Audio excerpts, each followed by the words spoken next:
Xin chào các bạn đã quay trở lại với channel YouTube Mọt Game. Chủ đề hậu tận thế với vô vàn giả thuyết đã được đưa vào rất nhiều tựa game. Ví dụ như thảm họa hạt nhân, một cuộc thí nghiệm phi pháp làm bùng phát những chủng virus gây bệnh, những cuộc xâm lăng của các thế lực ngoài vũ trụ. Và bạn có bao giờ tưởng tượng được việc sống trong một cuộc đời đơn độc? Ngoài việc đối phó với những đàn quái vật đáng sợ, thì chúng ta còn phải chịu đựng những dằn vặt, đau thương tận sâu tâm hồn, sẽ ngột ngạt tuyệt vọng và chán chường đến mức nào chưa? Hãy cùng với em gái Mọt theo chân cuộc hành trình của chàng trai cô độc trong Lone Survivor để tìm hiểu những gì sẽ xảy ra ở thế giới hậu tận thế một cách chân thật nhất nhé!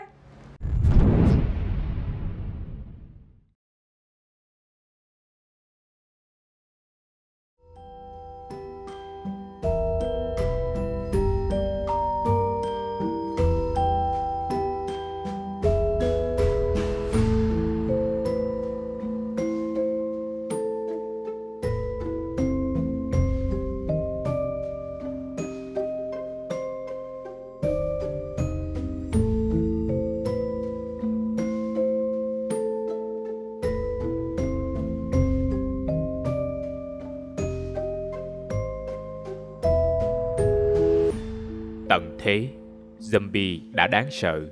Nhận ra chỉ còn một mình ta tồn tại dưới cuộc đời này còn đáng sợ hơn. Đó chính là câu chuyện của chàng trai vô danh trong Lone Survival. Đại dịch bí ẩn đã xảy ra một thời gian dài, thế giới trở nên hoang tàn. Những con người còn sống sót trong đại dịch cũng phải cố gắng để tồn tại trong môi trường đầy khắc nghiệt. Tại một khu chung cư, có một chàng trai trẻ đã đóng cửa cố thủ tại đây. Hãy thăm gọi anh ta là Lone Survival, kẻ sống sót cô độc. Không biết đã bao nhiêu năm tháng trôi qua, anh cũng không còn nhớ nữa. Đến cái tên của mình là gì, anh cũng cho rằng chẳng cần quan trọng để mà nhớ. Anh cố thủ trong căn hộ của mình cho đến khi mọi thứ dự trữ gần cạn kiệt. Anh chàng của chúng ta bắt đầu nghĩ đến việc sẽ đi ra ngoài để tìm thêm đồ dùng và cũng để xem liệu có ai đó ngoài kia hay không. Anh đã quá chán nản và cô đơn. Đầu óc anh dường như không còn chịu nổi cảm giác sống ru rú một mình nữa. Thôi thì liều một phen xem sao. Anh chàng Lone Survival bỗng nhận ra mình đang đứng ở một dãy hành lang có rèm lớn màu xanh và gặp một gã kỳ quái mặc bộ vest màu đen, trên đầu đội một cái hộp giấy, cứ đứng im lặng nhìn vào một bức tường trước mặt. Gọi gã kia mãi đến khản cổ mà không có một tiếng ơi. Bẵng phát, gã đầu hộp mời anh uống một cốc cà phê cho ấm người. Nhấp tách cà phê xong, anh chàng bỗng bị chuyển đến một dãy hành lang khác, bài trí giống hệt lúc nãy.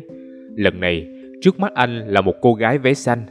Tiến lại gần hơn, anh toan chạm vào khều cô quay lại, thì cô ta biến mất, rồi đánh rơi cái đèn pin. Anh nhặt đèn lên rồi bật nó. Rồi theo ánh sáng, lần mò xung quanh thì trước mặt anh là hình bóng của một ông lão. Và điều kỳ lạ là trên người ông cụ mặc một chiếc áo xanh. Màu váy của cô gái bí ẩn, màu áo của ông cụ kia. Liệu có gì đó liên quan? Giật bắn người choàng tỉnh, kẻ cô độc nhận ra mình đang ở chiếc giường quen thuộc. Hóa ra đó chỉ là một giấc mơ. Thôi, không nghĩ ngợi nhiều. Anh lò mò vào bếp lấy đồ chuẩn bị mang theo ra bên ngoài. Điểm qua hành trang, chúng ta có một ít thịt thối trong tủ lạnh để nhử bọn zombie, nhu yếu phẩm cơ bản và một niềm tin rằng vẫn còn ai đó ngoài kia. Radio bắt được tín hiệu bảo rằng hãy đến căn hộ số 203, nên anh chàng Lone Survival xem đây là một gợi ý đầu tiên. Nhà anh chàng hiện đang ở căn hộ số 206 trên tầng 2 của tòa nhà chung cư. Căn hộ 203 không quá xa nên anh lách qua vài con quái vật và rẽ mang theo hành lang chính của chung cư là tới. Anh gặp Chi, cô chủ nhà ở phòng khách. Điều kỳ lạ là cô ta đang tổ chức tiệc tùng trong nhà mình. Có hai người bạn đang nhún nhảy theo nhạc. Anh chàng tỏ ra rất ngạc nhiên. Bên ngoài tận thế với đám zombie hung tợn, vậy mà trong đây mở tiệc như ăn mừng, thật quái lạ. Cô chủ nhà mời anh ra ngoài ban công để xem một thứ. Cô ta chỉ cho anh một khẩu súng được ai đó để lại ở đây rồi biến mất. Khoan đã. Súng? Là một khẩu súng? Anh hốt hoảng quay vào bên trong tìm cô thì không thấy bữa tiệc và khách khứa ở đâu nữa. Thay vào đó là hai con zombie. Hóa ra mọi thứ nãy giờ chỉ là ảo ảnh như ốc đảo xanh mượt trên sa mạc khô cằn thôi. Chắc thần kinh anh chàng có vấn đề do ở một mình quá lâu rồi chăng? Tiếp tục sục sạo ở tầng hiện tại, Lone Survival nhặt được một số viên thuốc an thần đỏ, lục, lam. Mỗi khi uống vào thì lúc ngủ anh sẽ lại gặp một nhân vật mà anh từng gặp ở cơn mơ ban đầu, như người đàn ông đổi cái hộp giấy hay ông già mặc áo xanh. Ta có thể đoán được một phần nguyên nhân dẫn đến sự hoang tưởng của anh ta là do phản ứng phụ của việc làm dùng thuốc. Anh không chỉ mắc kẹt giữa đại dịch zombie mà còn mắc kẹt giữa chính bản thân mình khi đã quá quẫn trí. Lần mò đến một căn phòng khác, anh tìm thấy một mẩu giấy ghi tên là The Director và kèm theo là tần số radio. Sử dụng tần số này, anh bắt được tín hiệu của một người hẹn đến phòng 204. Tại đây, người đàn ông The Director xuất hiện dưới lớp mặt nạ. Người này cho biết ông ta cũng là một người còn sống sót và đang cố giữ cho mình được tỉnh táo, không bị phát điên. Ông đề nghị trao đổi với anh chàng Lone Survival 10 viên đạn đổi lấy 3 viên pháo sáng của ông. Ngoài ra, ông còn tặng anh chàng nhiều món đồ có giá trị như nồi, chảo, máy rang xay cà phê. Hai người trò chuyện rất thân tình. Ông ta rất quan tâm giúp đỡ anh chàng trẻ tuổi. Ông ta cũng nhờ anh tìm hộ những quyển tạp chí truyện tranh về mèo để đọc giải trí xua tan sự trầm cảm của mình. Đổi lấy những cuốn tạp chí này là những lon thức ăn cho mèo mà theo ông nói là anh sẽ cần vào một lúc nào đó thích hợp. Cùng với những món được tặng, anh chàng Lone Survival còn gom được một số thứ như bình ga, xô đựng nước ở các phòng khác. Từ đó, căn nhà anh trở nên đầy đủ hơn, cuộc sống trở nên thoải mái hơn, khiến anh cũng bớt căng thẳng đầu óc hơn. Anh chàng bắt đầu mở rộng tìm kiếm. Anh đi xuống tầng 1, nhưng nó bị một con quái vật to lớn canh giữ. Thang máy cũng không hoạt động vì không có điện. Anh chàng lại phải đi xuống tầng hầm tối tăm để khởi động thang máy. Trong căn phòng chứa máy phát điện, anh bị đau đầu dữ dội và lăn ra bất tỉnh. Trong cơn mơ, anh thấy mình cùng cô gái váy xanh đang ngồi trên một đỉnh núi xanh mát. Xa xa bên dưới là thành phố. Anh vẫn không thể nhớ cô gái đó là ai, chỉ có cảm giác rất quen thuộc. Cô ta nói về việc họ dọn ra vùng ven để lánh khỏi sự xô bồ của thành thị, để tìm một cảm giác yên bình. Anh tỉnh lại và tiếp tục tìm cách khởi động lại thang máy. Sau khi sửa xong, chưa kịp dùng thì con quái vật khổng lồ đã chui ra rượt đuổi anh. Cũng nhờ vậy mà anh bỏ rơi được nó ở tầng hầm, và từ tầng 1 anh mở được cửa ra thành phố. Từ bên ngoài, anh cũng mở được cửa dẫn lên cầu thang thoát hiểm, và từ đây anh có thể ra vào nhanh từ căn hộ 206 của mình ra ngoài thành phố mà không cần đi lối bên trong tòa nhà nữa. Lần mò đến một cửa hàng bán súng gần chung cư, anh chàng Lone Survival gặp được một người tên Hank. Anh ta ngồi đó trong bóng tối và nói rằng mình đã bị cắn. Việc trở thành zombie chỉ còn là vấn đề thời gian. Hank cố sống những ngày còn lại của mình theo kiểu tới đâu thì tới. Anh ta đề nghị đổ những viên thuốc an thần của Lone Survival lấy số đạn trong kho của mình. Tuy nhiên, anh chàng Lone Survival không muốn Hank rơi vào lạm dụng thuốc nên đã dùng thuốc bổ để tặng. Nhờ vào việc uống thuốc bổ thay vì thuốc an thần, tình trạng của Hank ngày càng tốt lên. Anh trở nên yêu đời hơn và ít suy nghĩ tiêu cực đi. Khi lang thang ngoài phố, anh chàng Lone Survival cũng gặp một chú mèo trắng. Anh dùng những lon đồ hộp cho mèo lấy từ The Director cho nó ăn. Sau vài lần, chú mèo đã theo anh về căn hộ và chính thức trở thành thú nuôi. Cả hai nương tựa nhau để sống qua những ngày tháng cùng cực nhất. Anh cho nó ăn, nó giúp anh cảm thấy yêu đời hơn, như thể có một người bạn thực sự. Trong thành phố, anh nhặt được một bản đồ có đánh dấu một nơi ở rìa đô thị. Có thể đó là con đường để thoát ra khỏi đây. Anh cũng gặp lại cô gái váy xanh thoáng qua vài lần nữa, nhưng cũng không thể nhớ ra được cô ta là ai. Anh cũng gặp một người đàn ông có khuôn mặt tái nhợt, hay nói những lời khó hiểu. Khi đến gần địa điểm đánh dấu, anh nhận ra có một chiếc xe buýt mini gặp tai nạn chắn mất đường đi. Anh chàng liền dùng các công cụ mình thu thập được để sửa chiếc xe. Từ đây, anh có thể mở cửa xe và đi tiếp đến điểm đánh dấu. Trở về gặp Hank, tình trạng của anh ta đã tốt hơn và quyết định tặng Lone Survival một món quà quý giá là một vỏ bánh hamburger. Anh chàng Lone Survival trở về nhà, dùng phần thịt bò xay do người đàn ông đội hộp giấy tặng, chiên trên cái chảo do The Director tặng. Sau đó, anh kẹp nó vào phần bánh mì của Hank, rồi thêm lá xà lách, phô mai miếng và dưa chua mình thu thập được. Cuối cùng, anh đã có món cheeseburger cao cấp nhất ngay giữa thời hậu tận thế. Nếu đây là thời bình thì có lẽ tên chủ tiệm súng là gã hâm nhất mà tôi từng biết. Nhưng xét ở thực tại, nếu mọi thứ chỉ là đống hoang tàn, sống chết còn chưa rõ thì một miếng ăn lại có ý nghĩa to lớn hơn mọi điều khác. Nó giúp ta có thể tồn tại, Nó cho ta cảm nhận được sự hạnh phúc trong việc ăn uống, chữa lành một phần ký ức đã mong nguội về những ngày tươi đẹp đã xa. Cảm ơn Hank và những người còn lại. Quay trở lại gặp The Director, ông ta tặng cho Long Survival thêm nhiều thứ rất giá trị, như cái đùi heo xông khói còn tươi hay mấy nghe nhạc cầm tay. Với những món này, anh có thể giải trí và giúp tinh thần mình tốt hơn. Tuy nhiên, The Director cũng cho biết rằng mình sắp rời đi để tìm đường thoát khỏi thành phố. Ông muốn liều một phen, hoặc sống hoặc chết, chứ bản thân đã quá chán cảnh sống lay lất cô đơn rồi. Chuyến đi này rất mạo hiểm, nên ông cũng không muốn mang anh chàng đáng mến là người bạn duy nhất của mình đi theo. Mặc dù rất tiếc, vì The Director đối xử rất tốt với anh, nhưng anh chàng Long Survival cũng đành phải để ông già đi. Sau khi chia tay người đàn ông tốt bụng, anh chàng Long Survival tiếp tục tìm đến chỗ được đánh dấu. Nhưng khi đến đó, anh bị một con quái còn to hơn con trong chung cư rượt đuổi. Sau một hồi trốn chạy quanh co, con quái bỏ đi. Tuy nhiên, ở đoạn đường phía trước lại là The Director đang bị thương rất nặng. Ông ta nói rằng mình sẽ không qua khỏi, nên dặn anh hãy tiếp tục giữ vững lòng tin. Đó là cách duy nhất để anh gặp lại cô gái váy xanh. Ông khuyên anh chàng hãy đi đến bệnh viện, đó sẽ là điểm cuối của hành trình của anh. Long Survival trở về từ giã con mèo và nói rằng anh không còn đồ hộp cho nó ăn nữa. Người cung cấp của chúng đã chết và anh cũng sẽ đi tìm cái kết cho mình. Anh cũng thổ lộ rằng anh xem The Director như người cha tinh thần của mình. Con mèo nhét vào túi xách của anh một chìa khóa kỳ lạ, có hình bàn chân mèo làm quà từ giã. Đến bệnh viện, Long Survival khá bất ngờ khi chiếc chìa khóa của chú mèo mở được cửa phòng tiếp tân. Bên trong là một hộp làm lạnh bằng ni tơ lỏng.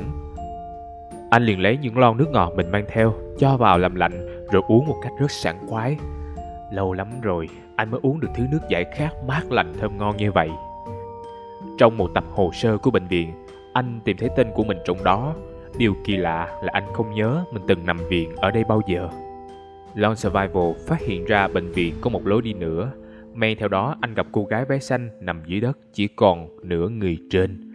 Cô ta biến thành zombie và rượt đuổi anh. Sau khi thoát được, anh chàng bước vào căn phòng cuối hành lang và nhận ra mình đang ở trong một phòng bệnh. Anh uống cạn ly nước để sẵn trong đó, rồi nằm lên giường và thiếp đi. Game có 5 đoạn kết khác nhau tùy theo chỉ số sức mạnh tinh thần cũng như các nhiệm vụ đặc biệt mà người chơi đã đạt được. Trong đó, White Ending được xem là cái kết tốt nhất và trọn vẹn nhất. White Ending. Cô gái mặc váy xanh đến bên giường anh và bắt đầu trò chuyện. Cảnh vật xung quanh thay đổi. Anh chàng nhận ra mình đang ngồi trên một ngọn đồi cát, nhìn xuống một phế tích hoang tàn và trên tay là một con gấu bông màu tím. Cô gái nói rằng anh đã trưởng thành và trở thành một người khác. Hãy tiếp tục bước đi, rồi anh sẽ gặp lại cô vào một lúc nào đó. Thời gian như tua nhanh, anh chàng lại nhận ra mình ngồi trên đỉnh núi xanh mướt năm xưa, nhưng chỉ có một mình. Anh đứng lên và quay mặt ra, thì thấy mình là một ông già mặc vest đen. Con thú bông có màu tím anh đang ôm cũng trở thành con mèo bông màu vàng. Vì con gấu bông màu tím được thay bằng con mèo bông màu vàng đã cho thấy anh khép lại quá khứ thành công. Con gấu bông màu tím là kỷ vật của cô gái đã được thay thế, mang hàm ý anh sẵn sàng bỏ lại quá khứ đau buồn để hướng tới tương lai cho mình, mà tượng trưng là con mèo bông màu vàng. Có lẽ cô gái váy xanh chính là một người thân cực kỳ quan trọng đối với Long Survival. Việc cô mất đi đã khiến anh rơi vào khủng hoảng, và cái thế giới tận thế này thực ra là cơn điên loạn vì quá nhớ thương cô. Anh thực sự là một kẻ sống sót đơn độc khi những người yêu thương nhất đã mất đi. Anh tồn tại giữa thế giới này bơ vơ, lẻ loi như một kẻ sống sót giữa thảm họa tận thế. Nhưng cuối cùng, một chút tỉnh táo trong anh đã nói rằng hãy tiếp tục sống vì cô ấy, rồi một ngày ta sẽ gặp lại. Long Survival biến thành ông già chính là điều cho thấy anh đã sống trong sự tiếc thương nhiều năm trời, đến tận tuổi già mới có thể dứt bỏ được sự đau đớn khi mất đi người mình yêu thương nhất. Green Ending. Đây là phiên bản hẹp hơn của White Ending. Anh chàng mở mắt ra, nhận ra mình đang đứng bên cạnh giường bệnh của cô gái váy xanh. Cô ôm con gấu bông màu tím và nói như trăn trối rằng anh phải hứa tự lo cho mình, và sau khi mọi thứ bình thường lại, anh hãy rời bỏ thành phố tận thế này. Cô nói rằng mọi thứ sẽ ổn thôi, cô sẽ gặp lại anh vào một ngày nào đó. Vị trí ngồi của anh chuyển từ một đồi cát khô cằn nhìn ra phế tích thành phố sang đỉnh núi xanh mướt. Anh ngồi đó một mình cùng con gấu bông màu tím. Khi đứng dậy quay lại thì anh nhận ra mình là ông già trong bộ vest màu đen. Chi tiết này cho thấy sau nhiều năm dằn vặt với người đã mất, anh cuối cùng cũng có thể xếp lại quá khứ và chấp nhận rằng cô đã ra đi. Hình ảnh anh vẫn giữ con gấu bông màu tím ám chỉ rằng mặc dù xếp lại quá khứ, nhưng anh mãi mãi không bao giờ có thể bỏ được ký ức về cô.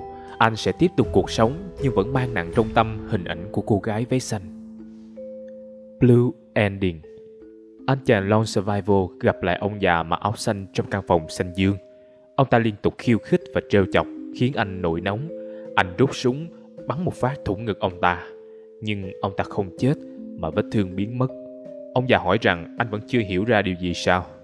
Anh có thể là một người tốt hơn thế cơ mà. Sau đó anh chàng nhận ra mình biến thành một người giống hệt ông già mặc áo xanh.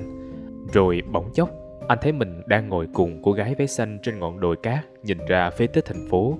Anh nói rằng sẽ ở bên cô dù có thế nào đi chăng nữa. Hai người nắm tay nhau. Điều này cho thấy Lone Survival không vượt qua được nỗi đau mất mát người thân nên chìm đắm trong thế giới ảo tưởng để được ở bên cạnh cô gái mãi mãi. Red Ending. Anh chàng Lone Survival gặp lại ông già mặc áo xanh trong căn phòng xanh dương. Ông ta liên tục khiêu khích và trêu chọc anh khiến anh nổi nóng. Anh rút súng bắn một phát thủng ngực ông ta, nhưng ông ta không chết. Ông ta hỏi rằng anh vẫn chưa hiểu ra được điều gì sao. Anh có thể làm tốt hơn thế cơ mà. Sau đó anh chàng nhận ra mình biến thành một người giống hệt ông già mặc áo xanh. Cả hai đều mang vết thủng trên ngực đang rỉ máu. Anh chàng nhận ra mình đang ngồi cùng cô gái váy xanh trên ngọn đồi cát nhìn ra phế tích thành phố. Anh nói rằng sẽ ở bên cạnh cô dù cho có thế nào đi chăng nữa. Hai người nắm tay nhau và điều này cho thấy Lone Survival cũng không vượt qua được nỗi đau mất mát người thân nên tìm đến cái chết để được ở bên cạnh cô gái mãi mãi. Red Ending là phiên bản tệ hơn của Blue và được xem là cái kết xấu xí nhất vì nó chỉ xuất hiện khi chỉ số sức khỏe tâm thần của Lone Survival thấp nhất. Điểm khác biệt duy nhất với Blue là ở Red, vết thương xuất hiện ở cả ông già lẫn Lone Survival và nó không biến mất. Điều này thể hiện ý tưởng tự sát trong anh chàng này và chi tiết hai người nắm tay nhau thể hiện ý nghĩa hoàn toàn khác với Blue Ending. Đó là ý nghĩ muốn chết theo cô gái để được ở bên cô mãi mãi. Yellow Ending. Đây là cái kết ẩn và nó không cần phải đi hết game, nhưng yêu cầu người chơi phải mở các ending khác ở những lần chơi trước. Anh chàng Lone Survival trò chuyện thân mật với Chi rồi tặng con mèo bông màu vàng cho cô ta. Thật bất ngờ là Chi nhận lấy nó. Sau đó, anh chàng Lone Survival ở lại cùng hai khách mời tại bữa tiệc trong căn hộ của cô ta và quyết định vứt bỏ tất cả. Anh ở lại cùng quẩy với họ mãi mãi. Ý nghĩa của những nhân vật trong hành trình của chàng trai. Cô gái mặc váy xanh là một người rất quan trọng đối với Lone Survival. Cô ấy có thể là em gái, bạn gái hoặc là vợ của anh. Cô đã mất vì một lý do nào đó và nó thể hiện ở hình ảnh cô nằm trên giường bệnh ôm gấu bông trong Green Ending. Việc anh chàng cảm thấy quen thuộc nhưng không thể nhớ chính là kết quả của những suy nghĩ rối loạn sau khi mất cô. Cú sốc khiến anh vừa đau khổ, vừa muốn quên đi nhưng lại không thể buông bỏ. Nó dẫn đến một cảm giác quen thuộc nhưng không nhớ được. Ông già mặc áo màu xanh tượng trưng cho sự cố chấp trong tâm trí của Lone Survival. Anh không chịu buông bỏ ký ức về người thương của mình và cuối cùng bám mãi lấy nó bất chấp hậu quả. Chi tiết anh có trong danh sách bệnh nhân của bệnh viện có thể nói về việc anh từng nhập viện điều trị, có thể là bệnh tâm thần do cú sốc mất đi người thân. Cả cuộc hành trình này chính là cuộc chiến thoát khỏi căn bệnh tâm thần của anh. Nhưng việc gặp ông già áo xanh ở cuối cho thấy anh không thể thoát được và kẹt lại đó mãi mãi. Người mặc vest đen đội cái hộp giấy tượng trưng cho lý trí của Lone Survival. Anh ta luôn im lặng và ít nói. Khi đưa ra các gợi ý cũng tỏ ra rất hững hờ. Đó cũng chính là biểu hiện của lý trí khi người ta rơi vào rối loạn tâm lý hay trầm cảm. Khi đó, lý trí trở nên tê dại và các suy nghĩ tiêu cực thừa cơ phát triển.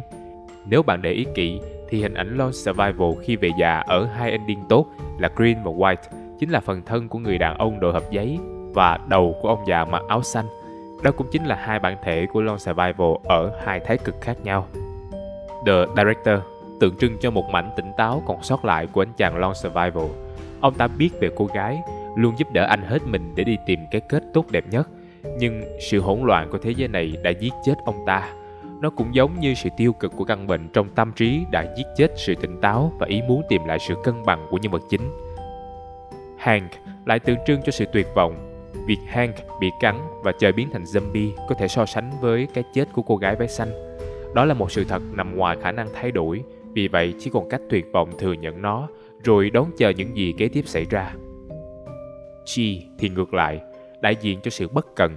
Khi một số vấn đề xảy ra mà quá khó để giải quyết, người ta thường có một thoáng suy nghĩ là tại sao không vứt hết sang một bên, cho nó ra sao thì ra, vứt hết cho đánh nợ, cho nhẹ đầu. Đó là Lone Survival, bối cảnh hậu tận thế đầy hoang tàn cũng như thế giới nội tâm đầy rối rắm của chàng trai sống sót. Cảm nhận của các bạn về câu chuyện này như thế nào? Hãy để lại bình luận bên dưới phần comment nha. Hãy subscribe cũng như bật thông báo vì Nhà Mọt sẽ ra video đều đặn vào 18 giờ thứ 3, 5, 7 Chủ nhật hàng tuần.